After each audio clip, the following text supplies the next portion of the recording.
Hi programmers, welcome to Learn with Esprit. இன்னைக்கு நம்ம MongoDB compass பார்க்க போகிறோம். MongoDB காம்பஸ் அப்படின்னா என்னன்னாக்கா, MongoDB ஷெல்லில் ஒரு GUI ஃபார்மேட்டில் யூஸ் பண்ணுறதுக்கு பேர் தான் MongoDB காம்பஸ். GUI ஃபார்மேட்னா என்னன்னாக்கா, கிராஃபிக்கல் யூசர் இன்டர்ஃபேஸ்னு சொல்லுவாங்க. அதாவது விஷுவலாக நம்ம பார்த்து இன்செர்ட் பண்ணிக்கலாம். ஸோ இது ரொம்ப ஈஸியாகவும் ஃப்ளெக்சிபிளாகவும் இருக்கும். சரி, ஓகே. ஃபர்ஸ்ட் வந்து இந்த MongoDB காம்பஸை வந்து எப்படி இன்ஸ்டால் பண்ணுறது அப்படி சொல்லிட்டு பார்க்கலாம். ஆக்சுவலாக வந்து MongoDB இன்ஸ்டால் பண்ணும் போதே இந்த இடத்துல வந்து MongoDB காம்பஸ் இன்ஸ்டால் பண்ணிட்டோமான்னு சொல்லி கேட்கும். நீங்கள் அதை டிக் பண்ணிவிட்டு இன்ஸ்டால் பண்ணியிருந்தீங்கன்னாக்கா MongoDB காம்பஸ் ஆட்டோமேட்டிக்காக அதுவே இன்ஸ்டால் ஆகிருக்கும். ஒரு வேளை நீங்கள் அதை வந்து டிக் பண்ணாமல் இப்போதைக்கு எனக்கு தேவையில்லை காம்பஸ் அப்படின்னு நினச்சி நீங்கள் விட்டுருந்தீங்கன்னாக்கா அது இன்ஸ்டால் ஆகிருக்காது. ஓகே ப்ரோ, அதை தனியாக இன்ஸ்டால் பண்ண முடியுமான்னு கேட்டால் இன்ஸ்டால் பண்ண முடியும். ஸோ அது எப்படின்னு பார்க்கலாம். க்ரோமுக்கு போயிட்டு நார்மலாக MongoDB காம்பஸ்ன்னு டைப் பண்ணுங்கள். ஸோ அதில் வந்து இந்த லிங்க் வரும் MongoDB காம்பஸ்ன்னு சொல்லி அதை கிளிக் பண்ணுங்கள். ஸோ இதில் கீழே வந்தீங்கன்னா டவுன்லோட் நவுன்னு இருக்கும், அதை கிளிக் பண்ணுங்கள். So try MongoDB tools free அப்படி சொல்லியிருக்கோம். இதில் கீழே வந்தீங்கன்னா இங்கே MongoDB ஷெல், இதை நம்ம ஆல்ரெடி டவுன்லோட் பண்ணியிருப்போம். இதுக்கும் கீழே வந்தீங்கன்னா MongoDB காம்பஸ். ஸோ இங்கே தான் நீங்கள் வந்து ஒரு முக்கியமான விஷயம் நோட் பண்ணணும். இங்கே என்னென்னாக்கா MongoDB காம்பஸ் வந்து 3 வெர்ஷனில் வந்து அவைலபிளாக இருக்குது அப்படின்னு சொல்லியிருப்பாங்க. ஒன்று வந்து நார்மல் காம்பஸ், இப்போ நம்மளாம் யூஸ் பண்ணுறோம்ல அது. இன்னொன்று வந்து ரீட் ஒன்லி எடிஷன். ஸோ இது வந்து ரீட் ஆப்ரேஷன்ஸு மட்டும்தான் வந்து யூஸ் பண்ண முடியும். இன்னொன்று வந்து ஐசோலேட்டட் எடிஷன். ஸோ இதில் வந்து இன்டர்நெட் கனெக்ஷன்ஸ் எதுவுமே இருக்காது. ஜஸ்ட் வந்து MongoDB இன்ஸ்டன்ஸோட மட்டும்தான் கனெக்ட் பண்ணிருக்கோம். ஸோ இதில் உங்களுக்கு எது கரெக்டாக இருக்கும்னு தோணுதோ அதை நீங்கள் இன்ஸ்டால் பண்ணிக்கோங்க. ஃபஸ்ட்டு எப்படி டவுன்லோட் பண்ணுறதுன்னு பார்க்கலாம். இந்த வேர்ஷனை போய்ட்டு நீங்கள் ஸ்டேபிள் அப்படின்னு விட்டிங்கனாக்கா இது வந்து நார்மல் வேர்ஷன் டவுன்லோட் பண்ணும். அது இல்லாமல் 3 வேர்ஷன் இருக்குல்ல, அந்த 3 வேர்ஷனுமே இங்கே டிஸ்பிளே பண்ணியிருப்பாங்க. அதில் உங்களுக்கு எது கன்வீனியண்ட்டாக இருக்கோ அதை நீங்கள் செலக்ட் பண்ணி டவுன்லோட் பண்ணிக்கலாம். செலக்ட் பண்ணி ஸோ விண்டோஸ்னால் விண்டோஸ், இல்லை மேக்னா மேக், லினக்ஸ்னால் லினக்ஸ்.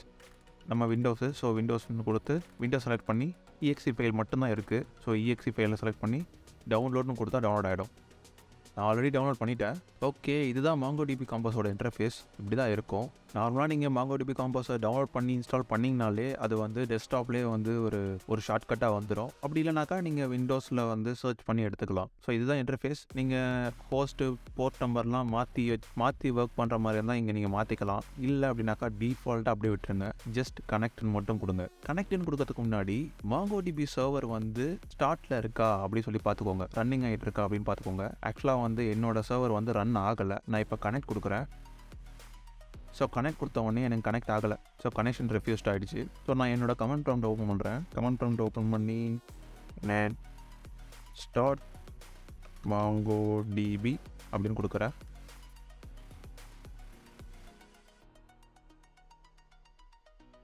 ஓகே, என்னோட MongoDB சர்வர் வந்து இப்போ தான் ஸ்டார்ட் ஆகிருக்கு.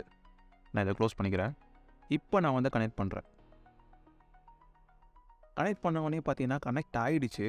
ஸோ இங்கே லெஃப்ட்டில் பார்த்தீங்கன்னாக்கா admin, bio, configure, local, name, train அப்படின்னு சொல்லிட்டு நிறைய டேட்டாபேஸ் இருக்குது. இதில் ட்ரெயின், நேம், பயோ இதெல்லாம் வந்து நம்ம க்ரியேட் பண்ண டேட்டாபேஸ். லாஸ்ட் வீடியோ பார்த்தீங்கன்னா ட்ரெயின் டேட்டாபேஸில் தான் நம்ம வந்து ஒர்க் பண்ணியிருப்போம். ஸோ இதில் வந்து ட்ரெயினோட இன்ஃபர்மேஷன்ஸ், நம்ம க்ரியேட் பண்ண ட்ரெயினோட இன்ஃபர்மேஷன்ஸ்லாம் இருக்குது. ஸோ இது வந்து ஸ்டூடெண்ட்ஸோட இன்ஃபர்மேஷன்ஸ். ஸோ இதெல்லாம் வந்து நம்ம ஆல்ரெடி க்ரியேட் பண்ணி வச்சுருந்த டேட்டாபேஸ் நம்ம விஷுவலாக பார்த்துக்கிட்டு இருக்கோம். ஓகே, இப்போ ட்ரெயினோட இன்ஃபர்மேஷன்ஸ் இங்கே வந்து காமிச்சிட்ருக்கு எனக்கு. இதில் வந்து என்னால் டேட்டா ஆட் பண்ண முடியுமா அப்படின்னு கேட்டிங்கன்னா கன்ஃபார்மாக ஆட் பண்ண முடியும். ஸோ இங்கே ஜஸ்ட் ஆட் டேட்டான்னு இருக்குல்ல, அதை கிளிக் பண்ணிங்கன்னா இன்சர்ட் டாக்குமெண்ட் இருக்கும். இன்சர்ட் டாக்குமெண்ட் கொடுங்க. இந்த 3 லைன்ஸ் இருக்குல்ல, இதை கிளிக் பண்ணிக்கோங்க. நம்ம ஷெல்லில் க்ரியேட் பண்ண மாதிரி ஒரு ஃபார்மேட். ஸோ இங்கே ஜஸ்ட்டு நீங்கள் போயிட்டு இந்த ப்ளஸ் ஐக்கான் ப்ரெஸ் பண்ணிங்க அப்படின்னாக்கா அடுத்தடுத்த ஃபீல்டை நீங்கள் வந்து சூஸ் பண்ணிக்கலாம். ஸோ நான் என்ன பண்ணுறேன், டிபார்ச்சர். இந்த டிபார்ச்சருக்குள்ளே நான் ஈரோடுன்னு கொடுத்துட்டேன். நெக்ஸ்ட்டு வந்து அரைவல். இந்த அரைவலில் வந்து காஞ்சிபுரம்னு கொடுக்குறேன்.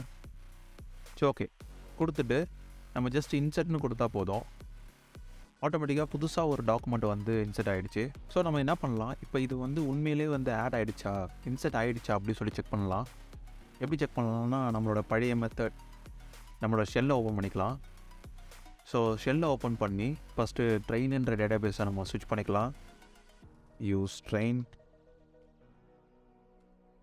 db.traininfo.find. ஸோ இதில் பார்த்தீங்கன்னா இது 3 வந்து ஆல்ரெடி நம்ம லாஸ்ட் வீடியோவில் பண்ணது. இந்த ஈரோடு காஞ்சிபுரம் ஜஸ்ட் நான் இப்போ பண்ணது. ஸோ இது ஆட் ஆகிருக்கு. ஓகே. ஸோ இப்போ ஆல்ரெடி பண்ணோம்ல, இதில் ஏதாவது அப்டேட் பண்ண முடியுமா அப்படின்னு கேட்டிங்கன்னா முடியும். ஜஸ்ட் இங்கே வந்து ஒரு பென் ஐகான் மாதிரி இருக்குல்ல, இதுதான் எடிட் டாக்குமெண்ட். இதை கிளிக் பண்ணி நீங்கள் இதில் இருக்கிற ஒவ்வொரு வேல்யூஸுமே அப்டேட் பண்ணிக்கலாம். ஸோ ரிசர்வேஷன் ஃபால்ஸ்ன்னு இருக்குது. நான் என்ன பண்ணுறேன், ரிசர்வேஷன் ட்ரூன்னு மாற்றுறேன். ஸோ மாற்றின உடனே இங்கே டாக்குமெண்ட் மாடிஃபைன்னு வந்துச்சு. இங்கே நான் அப்டேட்னு கொடுத்தனாக்கா இது அப்டேட் ஆகிடும். ஸோ அப்டேட் ஆகிடுச்சு. ஸோ செக் பண்ணலாம். ஸோ இங்கே பார்த்தோன்னாக்கா ரிசர்வேஷன் ட்ரூ அப்படி வந்திருக்கு. MongoDB காம்பஸ்லேயே நீங்கள் வந்து ரீட் பண்ணலாம், ரைட் பண்ணலாம், அப்டேட் பண்ணலாம், டெலீட்டும் பண்ணலாம். ஸோ டெலீட் பண்ணுறதுக்கு இங்கே ஒரு டெலீட் ஐக்கான் இருக்குல்ல, இந்த ஐக்கான் நீங்கள் கிளிக் பண்ணிங்கனாலே ஆட்டோமேட்டிக்காக இந்த டாக்குமெண்ட்டே ரிமூவ் ஆகிடும். ஸோ நம்ம இப்போ ரீசெண்டாக பண்ணதே டெலீட் பண்ணி பார்க்கலாம். ஸோ டெலீட் பண்ணி கொடுத்துருக்கேன். பண்ணட்டுமான்னு கேட்குது. டெலீட். ஸோ டெலீட் கொடுத்துட்டு ஆட்டோமேட்டிக்காக டெலீட் ஆகிடுச்சு. ஓகே. இப்போ இதில் வந்து ஆல்ரெடி இருக்கிற டேட்டா பேஸில் நம்ம வந்து நம்மளோட டாக்குமெண்ட்டை இன்செர்ட் பண்ணோம், டெலீட் பண்ணோம், மாடிஃபை பண்ணோம், இது எல்லாமே பண்ணோம். புதுசாக ஒரு டேட்டா பேஸ் க்ரியேட் பண்ண முடியுமான்னு கேட்டால் அதுவும் முடியும். இங்கே டேட்டா பேஸ் பக்கத்தில் ஒரு ப்ளஸ் ஐக்கான் இருக்குல்ல, இந்த ப்ளஸ் ஐக்கான் நீங்கள் கிளிக் பண்ணிங்கன்னா க்ரியேட் டேட்டா பேஸ்னு வரும். கிளிக் பண்ணுங்கள். Data பேஸோட name. ஸோ நான் என்ன பண்ணுறேன், கான்டாக்ட்னு கொடுக்குறேன். ஸோ கலெக்ஷன் நேம்னு கேட்குது. கலெக்ஷன் நேம் தான் வந்து இப்போ ட்ரெயின்ன்றது டேட்டா பேஸ், அது கீழே ட்ரெயின் இன்ஃபோ ஸ்டூடெண்ட்ஸ். ஸோ அதான் கலெக்ஷன் நேம். ஸோ நம்ம கான்டாக்ட்க்கு வந்து நம்ம அதே மாதிரி கான்டாக்ட் இன்ஃபோன்னு கொடுக்குறேன். கொடுத்து கிரியேட் டேட்டா பேஸ்ன்னு கொடுத்த அப்படின்னாக்கா ஆட்டோமேட்டிக்காக எனக்கு வந்து கான்டாக்ட் அப்படின்னு சொல்லிட்டு எனக்கு ஒரு டேட்டா பேஸ் க்ரியேட் ஆகிடுச்சு. அது கீழே வந்து கான்டாக்ட் இன்ஃபோ அப்படின்ற நேமில் எனக்கு ஒரு கலெக்ஷனும் க்ரியேட் ஆகிடுச்சு. ஸோ இதில் வந்து நான் டேரெக்டாக வந்து ஆட் டேட்டா கொடுத்து இன்சர்ட் டாக்குமெண்ட் கொடுத்து நான் வந்து இன்சர்ட் பண்ணிகிட்டே போகலாம். இது ஒரு மெத்தட்.